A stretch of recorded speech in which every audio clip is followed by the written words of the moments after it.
শ্রীশ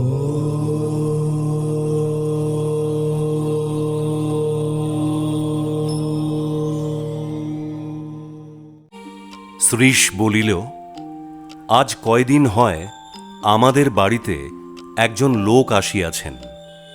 তিনি মায়ের দিকের সম্পর্কে আমাদের ঠাকুর দাদা হন।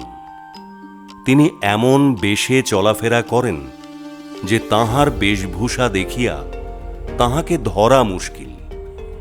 তিনি নাকি বাল্যকালেই সংসার ত্যাগ করিয়া হিমালয়ে চলিয়া গিয়াছিলেন এবং বিবাহ করেন নাই।